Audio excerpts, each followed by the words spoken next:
di sebuah kota kecil di perbatasan, ada seorang guru baru yang baru saja ditugaskan di SMA Guangming. Namanya Emer Liang, pria parubaya dengan sikap tenang dan senyum ramah. Ia mengajar sejarah, dan dalam waktu singkat, berhasil menarik perhatian para siswa dengan cara mengajarnya yang menarik. Namun, yang tidak diketahui siapapun di sekolah itu adalah bahwa Emer Liang bukanlah sekadar seorang guru biasa. Ia sebenarnya adalah seorang agen intelijen Cina yang dikirim dengan misi rahasia, mengawasi seseorang yang bersembunyi di kota itu. Di balik penampilannya yang bersahaja, Emer Liang memiliki keterampilan pengamatan luar biasa. Ia sering mengamati siswa dan guru lain dengan seksama, mencatat setiap detail kecil yang mungkin terlewatkan oleh orang biasa. Ia juga selalu membawa sebuah buku catatan kecil, yang katanya berisi materi pelajaran, tapi sebenarnya berisi kode-kode rahasia yang hanya bisa ia pahami. Suatu malam, setelah semua siswa pulang, ia diam-diam menyelinap ke ruang arsip sekolah. Di sana, ia mencari sesuatu. Sebuah dokumen lama yang diyakini bisa mengungkap identitas seseorang yang ia incar. Baru saja ia menemukan berkas yang ia cari, tiba-tiba terdengar suara langkah kaki mendekat. Emer Liang dengan cepat menyelipkan dokumen itu ke dalam buku catatannya. Ia menahan napas, mendengarkan dengan saksama. Langkah kaki itu berhenti tepat di depan pintu ruang arsip. Cahaya dari luar menyelinap melalui celah pintu, menampakkan bayangan seseorang berdiri diam. Sejenak, suasana terasa tegang. Apakah seseorang mencurigainya? Tiba-tiba, gagang pintu berputar. Refleks, Emer Liang meraih rak buku di sampingnya dan pura-pura sedang mencari sesuatu saat pintu terbuka. Seorang siswa berdiri di sana, Zhang Wei, salah satu muridnya yang terkenal suka penasaran. "Pak Liang, apa yang Anda lakukan di sini malam-malam?" tanya Zhang dengan curiga. Emer Liang tersenyum tenang, seolah tak terjadi apa-apa. "Oh, saya sedang mencari beberapa dokumen sejarah untuk bahan pelajaran besok. Kenapa kamu masih di sekolah?" Zhang mengangkat alis, tapi kemudian mengangkat buku catatannya. "Saya ketinggalan buku ini di kelas." Lalu saya melihat lampu ruang arsip menyala dan penasaran. Emer Liang mengangguk, menutup kembali buku catatannya. "Baguslah kamu menemukannya. Sekarang, ayo keluar. Tidak baik terlalu lama di sekolah saat malam." Zhang masih tampak ragu, tetapi akhirnya mengangguk. Mereka berjalan keluar bersama, namun sebelum meninggalkan sekolah, Zhang sempat melirik ke arah tangan kiri Emer Liang yang sedikit bergetar, tanda bahwa ada sesuatu yang baru saja terjadi. Saat mereka berpisah, Emer Liang berjalan menuju apartemennya. Sesampainya di sana, ia segera mengunci pintu dan membuka dokumen yang ia ambil tadi. Matanya menelusuri baris demi baris tulisan di atas kertas tua itu, hingga akhirnya ia menemukan nama yang dicarinya. Han Cheng. Emer Liang mengernyit. Nama ini bukan nama sembarangan. Han Cheng adalah seorang mantan agen yang menghilang bertahun-tahun lalu. Dan jika dokumen ini benar, dia ada di kota ini, mungkin menyamar seperti dirinya. Tetapi yang lebih mengejutkan adalah satu catatan kecil di pojok halaman. "Hati-hati. Dia mungkin juga sedang mencarimu." Emer Liang menatap catatan itu lama. Kini, misinya menjadi lebih berbahaya dari yang ia kira. Malam itu, Emer Liang tidak bisa tidur. Pikirannya terus memutar ulang satu nama, Han Cheng. Jika benar Han Cheng masih hidup dan berada di kota ini, maka itu berarti sesuatu yang lebih besar sedang terjadi. Han Cheng bukan sekadar mantan agen biasa. Dia dulunya adalah salah satu intel terbaik sebelum menghilang dalam sebuah misi rahasia. Ada rumor bahwa dia membelot, tetapi tidak ada yang tahu pasti. Emer Liang menarik napas dalam, lalu mengambil ponselnya. Dengan cepat, ia mengetik pesan dalam kode ke atasannya. "Burung hantu masih terbang di malam hari. Apakah harus dihentikan? Hanya butuh beberapa detik sebelum balasan datang. Amati dulu. Jangan terburu-buru." Jawaban itu tidak memuaskan Emer Liang. Ia ingin bergerak sekarang, tapi perintah adalah perintah. Dengan enggan, ia menyimpan kembali dokumen yang ia ambil dan mematikan lampu. Namun, saat ia hampir tertidur, ponselnya tiba-tiba bergetar lagi. Kali ini bukan pesan dari atasannya, melainkan dari nomor tak dikenal. Pesan itu hanya berisi satu kalimat. "Aku tahu siapa dirimu, Guru Liang." Darahnya langsung berdesir. Ia langsung bangun dan memeriksa jendela, tapi jalanan di luar tampak sepi. Dengan hati-hati, ia mengamati sekeliling kamarnya, memastikan tidak ada tanda-tanda pengawasan. Siapapun yang mengirim pesan ini, mereka tahu identitasnya. Dan itu berarti waktu untuk bersembunyi sudah hampir habis. Keesokan harinya, di sekolah, suasana berjalan seperti biasa. Hanya saja Emerliang kini merasa setiap orang bisa saja musuh.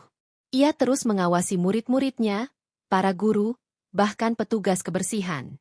Di tengah pelajaran, tiba-tiba pintu kelas terbuka.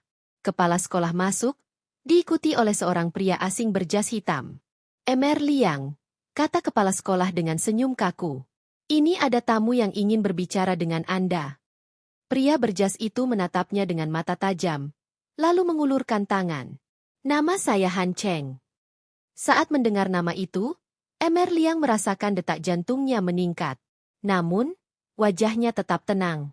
Ia menatap pria di depannya dengan senyum sopan, lalu menjabat tangannya. Tuan Han Cheng, katanya dengan nada ramah, seolah itu hanya pertemuan biasa. Apa yang bisa saya bantu? Han Cheng tidak langsung menjawab. Ia hanya tersenyum tipis, lalu menatap sekeliling kelas. Para siswa tampak kebingungan, beberapa berbisik satu sama lain. Kepala sekolah pun terlihat canggung. Emerliang, kalau Anda berkenan, bisakah Anda menemui Tuan Han di ruang saya? Sepertinya ada urusan penting. Emerliang tahu ia tidak bisa menghindar. Dengan anggukan kecil, ia menutup bukunya dan berkata kepada murid-muridnya, "Baiklah, kerjakan latihan di halaman 42. Saya akan kembali sebentar lagi." Ia lalu mengikuti Han Cheng dan kepala sekolah keluar dari kelas. Begitu tiba di ruang kepala sekolah, pintu ditutup, dan suasana langsung berubah tegang. Han Cheng duduk di kursi dengan santai, menatap Emerliang dengan tatapan meneliti. Sudah lama sekali sejak terakhir kali aku bertemu seseorang dari rumah lama kita, katanya pelan, suaranya penuh makna.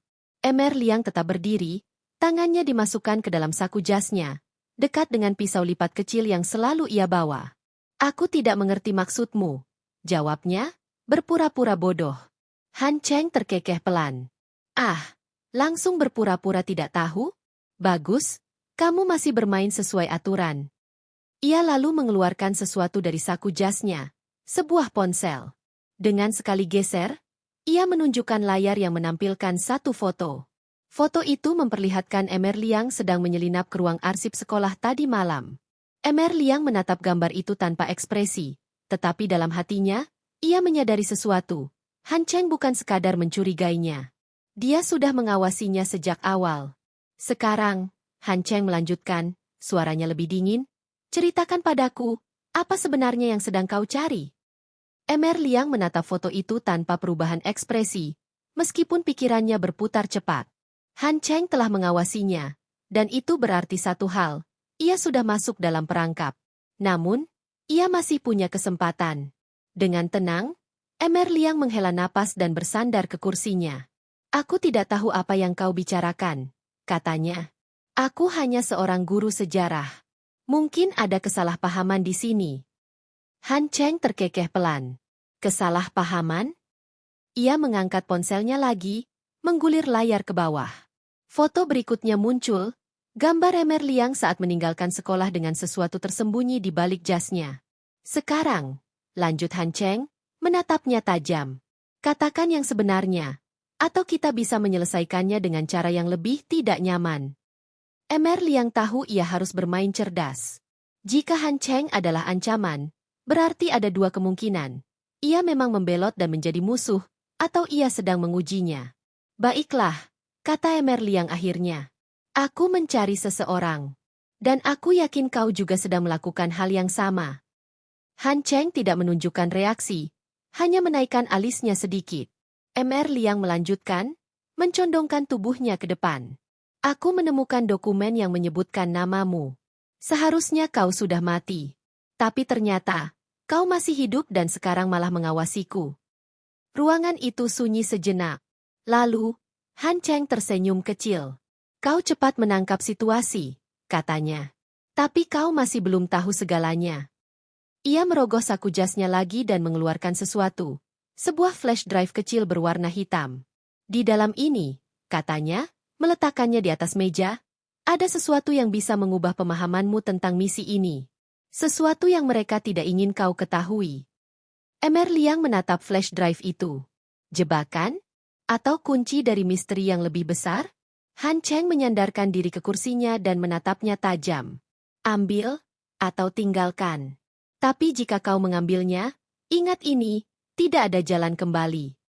Emer Liang menimbang opsinya. Jika ia mengambil flash drive itu, ia harus siap menghadapi risiko besar. Jika tidak, mungkin ia akan kehilangan satu-satunya kesempatan untuk mengetahui kebenaran. Dengan napas dalam, ia mengulurkan tangannya. Emer Liang mengambil flash drive itu dengan hati-hati, merasakan permukaannya yang dingin di ujung jarinya. Ia menatap Han Cheng, mencoba mencari tanda-tanda jebakan di wajah pria itu. Apa yang ada di dalamnya? Tanyanya. Suaranya tetap tenang meskipun hatinya berdegup kencang. Han Cheng menyilangkan tangan. Buka dan lihat sendiri. Emer Liang memasukkan flash drive itu ke dalam saku dalam jasnya, lalu bangkit. Aku akan memeriksanya nanti. Han Cheng tersenyum kecil. Bagus. Tapi aku sarankan kau berhati-hati, Liang. Begitu kau tahu kebenarannya, semuanya akan berubah. Tanpa menunggu jawaban, Han Cheng berdiri dan melangkah keluar dari ruangan, meninggalkan Emer Liang dan kepala sekolah yang masih terlihat bingung dengan percakapan mereka. Malam itu, di apartemennya, Emer Liang duduk di depan laptop dengan layar yang hanya diterangi cahaya monitor. Ia memasukkan flash drive itu ke port USB dan menunggu. Folder dengan nama X42 muncul. Dengan hati-hati, ia mengkliknya. Di dalamnya hanya ada satu file video. Ia membukanya. Gambar di layar langsung membuatnya membeku. Video itu menampilkan ruang pertemuan di markas intelijen Cina. Beberapa petinggi duduk di sekitar meja panjang, dan di ujung meja, ada seseorang yang familiar. Han Cheng. Namun, yang mengejutkan bukan hanya kehadiran Han Cheng, melainkan apa yang ia katakan dalam rekaman itu. Ada pengkhianat di dalam organisasi kita. Suaranya tegas. Seseorang telah menjual informasi kepada pihak asing, dan dia bersembunyi di kota ini. Emer Liang merasakan bulu kuduknya berdiri. Apakah yang dimaksud dengan pengkhianat itu? Dirinya sendiri? Sebelum ia bisa mencerna lebih jauh, tiba-tiba terdengar suara gedoran keras di pintu apartemennya. Emer Liang segera menutup laptopnya dan berdiri. Tangannya bergerak ke balik sabuknya, di mana pistol kecil tersembunyi. Suara dari luar terdengar dingin dan tegas. Emer Liang, buka pintunya. Kami tahu kau ada di dalam. Emer Liang berdiri diam di tengah apartemennya, mendengarkan suara di balik pintu. Mereka datang lebih cepat dari yang ia perkirakan. Tangannya meraba gagang pistol kecil di sabuknya, sementara pikirannya berpacu mencari jalan keluar. Jika mereka tahu dia ada di dalam, maka ada dua kemungkinan. Mereka ingin menangkapnya hidup-hidup, atau mereka akan menghabisinya di tempat. Gedoran semakin keras. Emer Liang, kami akan masuk dalam hitungan 3. Ia hanya punya beberapa detik untuk bertindak. 1. Ia menghapus file di flash drive dan melepaskannya dari laptop. 2. Ia mengambil ponsel dan mengirim satu pesan cepat ke nomor rahasia. Misi gagal. Aku dalam bahaya. 3. Bra. Pintu apartemen jebol, dan 3 pria bersenjata masuk dengan cepat. Emer Liang langsung bergerak. Ia menendang meja ke arah mereka, menciptakan penghalang singkat, lalu melompat ke arah jendela. Dengan satu tembakan presisi, ia menghancurkan kaca dan langsung melompat keluar. Tubuhnya jatuh ke balkon apartemen di lantai bawah. Tanpa membuang waktu, ia berlari ke tangga darurat, sementara suara tembakan terdengar dari atas. Mereka mengejarnya. Di gang sempit, Emer Liang terus berlari. Nafasnya memburu, tapi pikirannya tetap fokus. Ia harus keluar dari kota ini sekarang juga. Saat ia hampir mencapai jalan utama, sebuah mobil hitam berhenti mendadak di depannya. Pintu terbuka, dan seseorang berteriak, "Masuk!" Ia mengenali suara itu, Han Cheng. Tanpa pikir panjang, ia melompat masuk, dan mobil langsung melaju kencang. Di dalam, Han Cheng menatapnya dengan ekspresi serius. "Aku sudah memperingatkanmu," katanya. "Sekarang kau sudah tahu kebenarannya. Mereka tidak akan membiarkanmu hidup."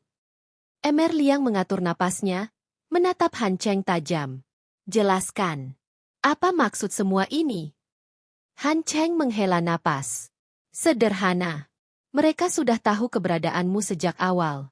Kau dikirim ke kota ini bukan untuk mencari pengkhianat. Ia menatap Emerliang dengan mata tajam. Kau dikirim ke sini untuk dijebak. Emerliang terdiam. Jebakan? Han Cheng melanjutkan, mereka ingin menyingkirkanmu, tapi tidak bisa melakukannya secara langsung. Jadi mereka menciptakan misi palsu ini, mengatur agar kau menemukan informasi rahasia, lalu menuduhmu sebagai pengkhianat. Pikiran Emerliang berputar cepat, mencoba menyusun kepingan informasi. Itu masuk akal. Jika benar ada pengkhianat, kenapa ia tidak diberi informasi lebih banyak? Kenapa Han Cheng, yang seharusnya sudah mati, justru ada di sini? Mereka ingin aku mati, gumamnya. Han Cheng mengangguk.